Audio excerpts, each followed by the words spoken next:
السلام علیکم، میں ہوں اجمل بلوچ، جو کبھی وقت کے بادشاہ تھے اور پھر انہوں نے ایسا راستہ کیوں چنا۔ یہ وقت ہے 1977 کا اور پاکستان پر ضیاء الحق کا حکومت قائم ہو چکی تھی۔ بھٹو کے پھانسی کے بعد پیپلز پارٹی دو حصوں میں تبدیل ہو چکا تھا۔ بھٹو کی بیٹی یعنی بے نظیر بھٹو نے سیاست کا فیصلہ کیا، جبکہ بھٹو کے دونوں بیٹے مرتضی بھٹو اور شاہ نواز بھٹو افغانستان چلے گئے اور وہاں جا کر مسلح تنظیم الذوالفقار بنا لیا، اور ان دونوں نے ضیاء الحق کو قتل کرنے کی بھی کئی کوششیں کی لیکن ناکام رہے۔ پر ذوالفقار نے 1981 میں PIA کا طیارہ اغوا کر کے کابل میں اتار دیا۔ ذوالفقار نے طیارے کے بدلے میں ضیاء سے اپنے 155 ساتھیوں کا مطالبہ کیا، یعنی رہا کرنے کا۔ یہ سلسلہ 13 دن تک جاری رہا۔ سلام اللہ ٹیپو نے میجر طارق کو گولی مار دی اور پھر طیارے سے نیچے پھینک دیا۔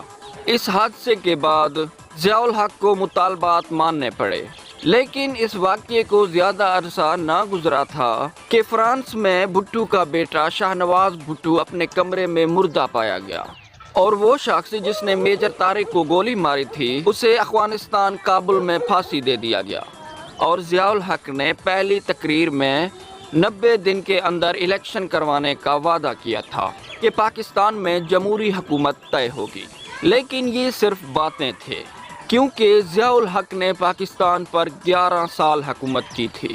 ضیاء الحق ایک سخت اور ذہین جنرل تھے۔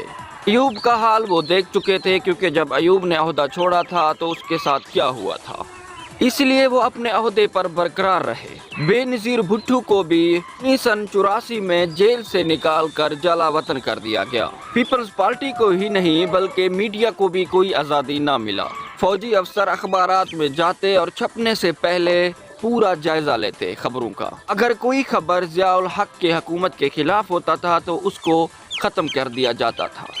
جہاں جنرل ضیاء الحق پیپلز پارٹی کو ختم کرنے میں مصروف تھا، وہی ان کے نئے سیاسی اتحادی بھی پیدا ہو رہے تھے۔ پنجاب میں چودھری ظہور اور نواز شریف تھے، یہ اس کے مضبوط اتحادی تھے۔ ضیاء الحق کے دور میں پہلی بار سرعام پھانسی دینے کا رواج آیا تھا۔ ایک اہم واقعہ لاہور میں پیش آیا۔ لاہور کے تاجر احمد داؤد کے بیٹے اعجاز کو زیادتی کے بعد قتل کر دیا تھا، کیونکہ جنرل ضیاء الحق کی حکومت کا دور تھا۔ لاہور کے ڈسٹرکٹ جیل کے باہر سرعام پھانسی دے دی گئی ان مجرموں کو۔